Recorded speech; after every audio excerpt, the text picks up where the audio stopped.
దేశం కోసం ధర్మం కోసం పార్లమెంటు ఎన్నికలు జరుగుతున్నాయని బీజేపీ మెదక్ ఎంపీ అభ్యర్థి రఘునందన్ రావు పేర్కొన్నారు. 500 ఏళ్లుగా ఎవరికీ సాధ్యం కాని రామ మందిర నిర్మాణాన్ని ప్రధాని మోదీ సుసాధ్యం చేశాడన్నారు. కాంగ్రెస్ అగ్రనేత రాహుల్ గాంధీ ప్రధానిగా ఈ జన్మలో కలలో కూడా కాలేదని విమర్శించారు.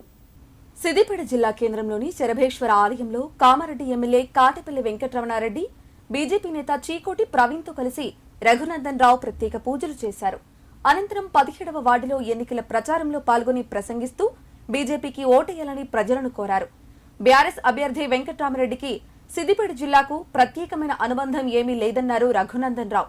మెదక్ జిల్లా నుంచి బీఆర్ఎస్ అభ్యర్థిగా పోటీ చేసేందుకు ఉద్యమాలు చేసి జైలుకు వెళ్లిన వారు ఎవరు లేరా అని ప్రశ్నించారు.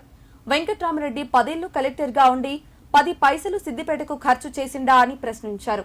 తెలంగాణలో గత ప్రభుత్వంలో ఫోన్ ట్యాపింగ్ లో భార్యాభర్తల ఫోన్లు విన్నారని ఆరోపించారు. 2018లో కేసీఆర్ ఏం మాట్లాడాడో నేడు రేవంత్ రెడ్డి అదే మాట్లాడుతున్నాడని రఘునందన్ రావు ఆగ్రహం వ్యక్తం చేశారు. నాతో పాటు ఈ ఎన్నికల్లో పోటీ చేస్తున్నటువంటి మిగతా ఇతర అభ్యర్థులు కూడా నిన్నడో మొన్నడో ప్రచారం ప్రారంభించి మీ ముందుకు వస్తా ఉన్నారు. దాంట్లో ఒకరు బీఆర్ఎస్ పార్టీ నుంచి పోటీ చేస్తున్నాడు పెద్దాయన. ఈ జిల్లాకి తోటి నీకేం సంబంధం సార్ అంటే, నేను ఈ జిల్లాలో చాలా రోజులు కలెక్టర్ గా పనిచేసిన అని చెప్తున్నాడు. మెదక్ జిల్లా ఏర్పాటైనాక 30 మంది కలెక్టర్లు పనిచేస్తే ఆ 30 వెంకటరామరెడ్డి అనే ఆయన కలెక్టర్. అంతేగాని ఈ జిల్లాకి ఆయనకేం ప్రత్యేకమైనటువంటి అనుబంధం లేదన్నది మీరందరూ కూడా దయచేసి ఆలోచించాలి. సిద్దిపేట తెలంగాణ ఉద్యమానికి అడ్డ మెదక్ జిల్లాకెళ్ళి బీఆర్ఎస్ టికెట్ ఇచ్చేందుకు ఈ గడ్డ మీద పుట్టినోడు ఒక్కరు కూడా లేరా అని చెప్పి చంద్రశేఖరరావు గారు ఒకసారి ఆలోచించాలి. నీతోటి జై తెలంగాణ అన్నోళ్ళు, నీతోటి 12 ఏళ్ళు అన్నీ అడుగులు ముక్కి జైలుకి వచ్చినాడు ఒక్కడు కూడా. ఇవాళ సిద్దిపేటోడు మెదకోడు ఈ గడ్డ మీద జై తెలంగాణ అన్నాడు. ఒక్కరికి కూడా టికెట్ ఇచ్చేందుకు సారుకు మనసు చెప్పలేదు. అయ్యో వెంకటరామరెడ్డి గారు, మీరు నిన్న మొన్న 2 మాటలు చెప్పారు. ఏమన్నాడు? నన్ను గెలిపిరి 100 కోట్లు పెట్టి స్కూల్ కట్టిస్తా. ఒకటి అడుగుతున్నా, మా సిద్దిపేట ఈ గడ్డ నుంచి అడుగుతున్నా, ఈ 3 ఏళ్లలో ఎమ్మెల్సీగా ఒక్కరోజు సిద్దిపేటకు వచ్చిండా? సిద్దిపేటకి గాంధీ బొమ్మ దండేసిండా? గది శాతగానైనా 3 ఏళ్ల తర్వాత వచ్చి 100 కోట్లు ఇస్తా. ఎవరికి ఇస్తా 100 కోట్లు? 100 కోట్లకు ఎకరం చొప్పున 1000 కోట్లు ఏరికలు వచ్చినాయి.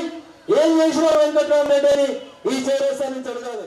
కేసీఆర్ అసలు ఓడిపోను, జీవితంలో నేను ఓడను అంటే ఓడగొట్టింది ఎవరన్నా?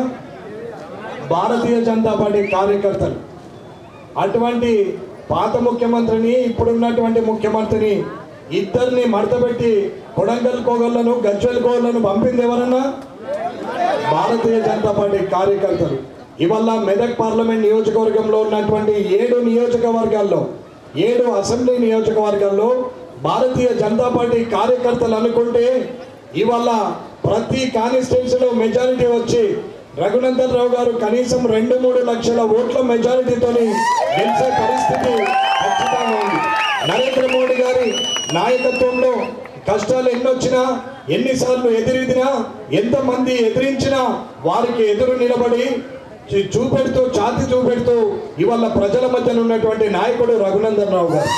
ఇవాళటువంటి రఘునందన్ రావు గారు ఈసారి మెదక్ పార్లమెంటు నియోజకవర్గ అభ్యర్థిగా, భారతీయ జనతా పార్టీ అభ్యర్థిగా మీ మధ్యకు వస్తున్నప్పుడు ఖచ్చితంగా రఘునందన్ రావు గారిని ఎంపీగా చేసి పార్లమెంటుకు పంపించి అక్కడ నరేంద్ర మోడీ గారి ఆశీర్వాదంతో మెదక్ పార్లమెంటులో ఎన్నో అభివృద్ధి కార్యక్రమాలు చేసొచ్చు.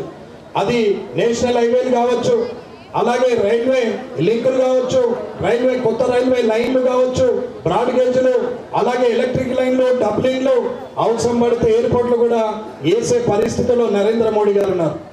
నరేంద్ర మోడీ గారు ఇంతకుముందు దుబాయ్ పోవాలంటే మన చేతిలో ఉన్నటువంటి అన్నింటినీ కూడా పక్కన పెట్టి నువ్వు ఎక్కడి నుంచి వచ్చినావని హీనంగా చూసే పరిస్థితిలో ఇవాళ భారతీయ సంతతి అని చెప్పి భారతదేశ పౌరులంటే దుబాయ్లో కూడా గౌరవించి ఆలయాలు కట్టినటువంటి సందర్భం మనం అందరం కూడా ఆలోచించుకోవాలి. కాబట్టి నరేంద్ర మోడీ గారు ఇవాళ ఇచ్చినటువంటి అన్ని పనులు కూడా గ్రామ పంచాయతీలు కానీ, మోర్లు కానీ, రోడ్లు కానీ, ఆ ఎల్ఈడి లైట్లు కానీ, చెట్లు కానీ, చెట్ల చుట్టూ ఉన్న కంచె కానీ, ఇవాళ ఉన్నటువంటి వాటర్ ట్యాంకర్లు కానీ, దాన్ని గుంజే చెత్త గుంజే ట్రాలీలు కానీ, ఆఖరికి మనం చనిపోతే వైకుంఠ ధామం కానీ, ఇవాళ ఉన్నటువంటి ప్రకృతి వనం కానీ, కోతుల వనం కానీ, క్రీడా ప్రాంగణం కానీ, ఇవన్నీ ఇచ్చింది నరేంద్ర మోడీ గారు. ఇవాళ పల్లెల్ని అభివృద్ధి చేసింది నరేంద్ర మోడీ గారు. ఇలాంటి ఆ నాయకుని అనుచరుడైనటువంటి రఘునందన్ రావు గారు ఇలా మెదక్ పార్లమెంటు ద్వారా అభ్యర్థిగా గెలుపొంది పార్లమెంటుకు వెళ్తే, పార్లమెంటు సభ్యుడిగా అక్కడికి వెళ్తే అభివృద్ధి ఎలా ఉంటుందో ఒకసారి ఆలోచించుకోవాలి.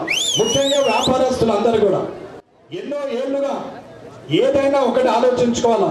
జీవితంలో ప్రతి ఒక్కడు వెనక్కి తిరిగి చూసుకుంటూ ముందుకు ప్రయాణం చేస్తే ఎక్కడి నుంచి వచ్చాం, తిరిగి ఎక్కడికి వెళ్లాల్సి వస్తుంది అనేది అర్థమవుతుంది. కానీ అధికారం ఉంది కదా, అహంకారంతో ఇష్టం ఉన్నట్టు చూసి మనుషుల్ని మనుషుల్లాగా కాదు, మంత్రులు వస్తే దుకాణాలు బంద్ చేసి అరెస్ట్ చేసి పోలీసులను లైన్ మీద నిలబెట్టినటువంటి ఇవాళ కేటీఆర్, హరీష్ రావు గారు ఇవాళ ఎటువైనా కనీసం ఒక్క జీప్ వచ్చే పరిస్థితి లేదు. ఏది శాశ్వతం కాదు, కానీ వ్యక్తిత్వం, మనిషి లక్షణం, 10 మందికి ఉపయోగపడే మానవత్వం మాత్రము అది పర్మనెంట్, అది జీవితకాలం శాశ్వతంగా ఉంటుంది. మనం చనిపోయినా మనల్ని గుర్తిస్తుంది అనేది అర్థం చేసుకోవాలి. కానీ పదవులే శాశ్వతం అనుకొని అహంకారంతో మెదిలినటువంటి ఈ వ్యక్తులకు గుణపాఠం చెప్పినటువంటి ఈ తెలంగాణ ప్రజలు తిరిగి నరేంద్ర మోడీ గారి ఆశీర్వాదంతో ఇవాళ అన్ని ఎంపీ సీట్లని గెలిపించి ఇవాళ పార్లమెంటుకు పంపే పరిస్థితి వచ్చింది. ఇది మనం అర్థం చేసుకోవాలా. ఇదంతా భారతీయ జనతా పార్టీ కార్యకర్తల కష్టం, తెలంగాణ ప్రజల ఆశీర్వాదం అని భావిస్తూ